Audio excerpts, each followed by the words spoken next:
This video is brought to you by MathGalaxy.com. This is a review of whole number subtraction. As with addition, with subtraction you have to memorize single-digit operations, but beyond that everything follows logical rules. And with subtraction there are two ways of looking at it. For example, 13 minus 9. One way is the take-away model. So you have 13, if you take away 9, well, taking away 3 will get you back to 10, and there are 6 more left to take away, which will get you back to 4. So you're breaking the 13 into two groups, what you're taking away and what's left. The other model, or way of looking at it, is as a reverse of addition. There you can think of 13 minus 9 as saying 9 plus what will give you 13. But again, you're breaking the total into two subgroups. So in the reverse addition model, so you have 9, and then it takes 1 to get you to 10, and another 3 to get you to 13, so a total of 4. 9 plus what will get you to 13? 4. Another way to approach subtraction is with regrouping. So here we can convert a group of 10 to ones. And if you're using the takeaway approach, and that would be working backwards, saying if you start with 12 and take away 9, then you would have 3 left. And you can do that in stages, saying using 10 as the midpoint. So taking away 2 will get you to 10, and taking away 7 more will get you to 3. So there we've taken 9 away. If you use the reverse addition model, then you could memorize that 9 plus 3 is 12, or you could work forwards from 9 to 12. 9 to 10 is 1, plus 2 more gets you to 12 for a total of 3. Whichever way you choose, whether it's the taking away model or the reverse addition, the counting forward approach, it's best to choose one and stick with it. Here's an example with two-digit numbers. We have 2 ones and we need to give 4 away. So how do we get more ones? Well, we convert a 10 to 10 ones. So that gives us 12 ones and 1 less, group of 10. So you can call this regrouping or borrowing.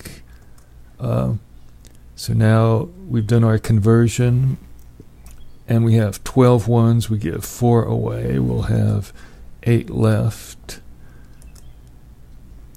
And now we only have 2 10s, we give 1 away, we have 1 left. So 32 minus 14 is asking 14 plus what will get you to 32. So what you give away and what you have left should equal what you started with. This is an example with 3-digit numbers. We have 3 ones and need to give 7 away, so we need to get more ones. How do we get them? Well, we have 10s that we can convert to ones, and all we need is 1 10. So that 10 becomes 10 ones, which gives us a total of 13 ones and 1 less 10, or 3. So we've converted 10 to ones, and when we give 7 away, we'll have 6 left. So the green are the ones given away, and the red are the ones that are left. And now we have 3 10s and need to give 9 away.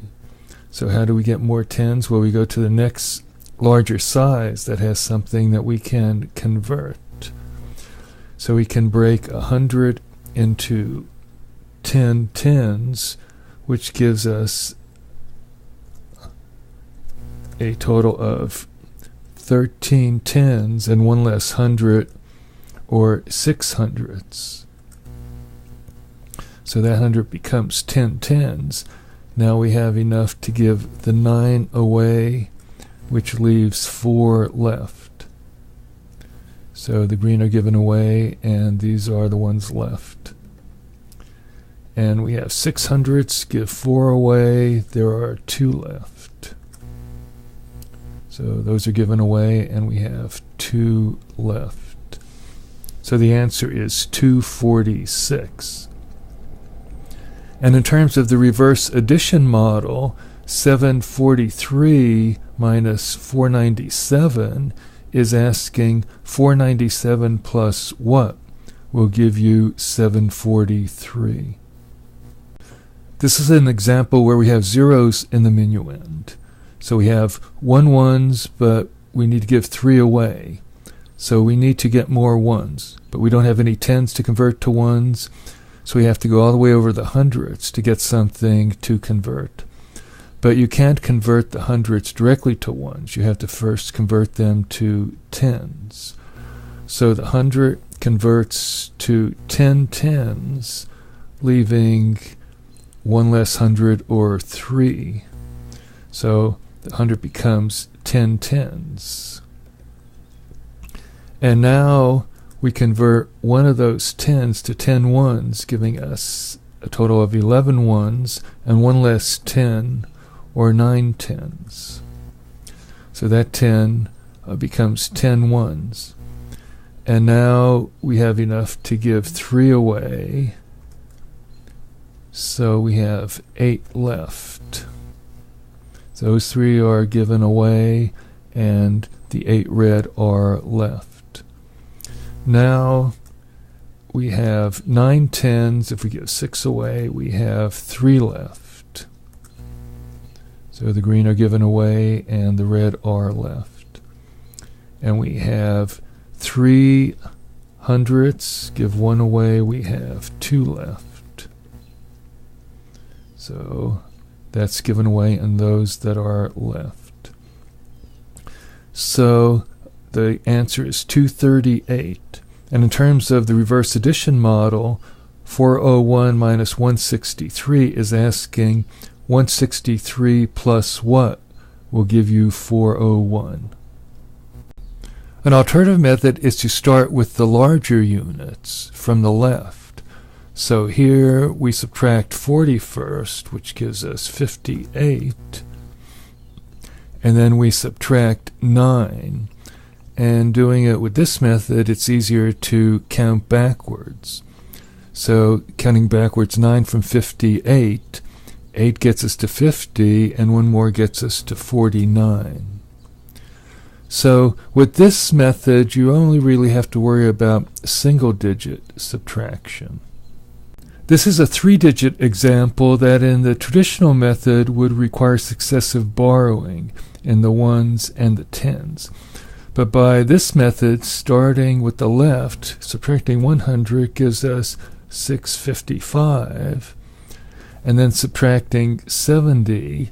So here, if you did it by the borrowing method, where you would be using the reverse addition and saying 7 plus 8 is 15. With this method, it's generally easier to use the counting back method. So counting back 7 from 65, 5 takes us to 60, and 2 more takes us to 58. And then counting backwards 9 from 585, 5 takes us to 580, and we have 4 more to take us to 576. Here's an example by the traditional method would require borrowing across zeros. But by this method, first we subtract the 100, which gives us 301. Then when we subtract the 10, we only need to count backwards from 30 by 1. And then we can count backwards from 291 by 8. So 1 gets us to 290, 7 more gets us to 283. This is a 4-digit example that by the traditional method requires successive borrowing. But here, starting from the left, 2 minus 1 is 1. Then we subtract the 100, 0, 4, 1. Then we subtract the 70. And again, we could borrow here, but that could get complicated. It's a lot easier to count backwards from 104 by 7. 4 gets you to 100, and 3 more gets you to 97. And then we count backwards by 2 to 969. This is a case that would require borrowing across zeros in the traditional method, but by the alternative method, first we subtract the thousands, so 2 minus 1 is 1. Then we subtract the 100, which gives us 902, and then we subtract the 5, and again, that rather than borrowing, it's a lot easier by this method to just count backwards. So counting back 5 from 902, 2 gets us to 900, and 3 more gets us to 897. This has been a review of subtracting whole numbers, and if you want more practice, you can go to mathgalaxy.com. Thank you for listening.